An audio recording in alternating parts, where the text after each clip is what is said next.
ఇప్పుడు చెప్పండి నాకు, హిందువులు తెలివైన వాళ్ళ, అమాయకుల, చేతగాని వాళ్ళ, లేక మూర్ఖుల? కుట్ర నంబర్ 3.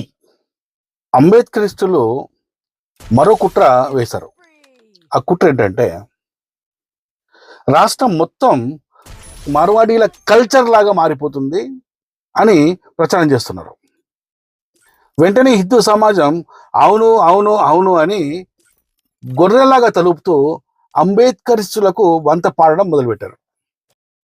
ఇప్పుడు నేను హిందువులకు మరియు బుర్రలేని అంబేద్కరిస్టులకు సూటిగా అడుగుతున్నది ఏమిటంటే, మార్వాడీలు తెలంగాణ రాష్ట్రం మొత్తం క్రిస్టియన్ కల్చర్ని వ్యాప్తి చేస్తున్నారా, ముస్లిం కల్చర్ని వ్యాప్తి చేస్తున్నారా, లేక అంబేద్కరిస్టుల్లాగా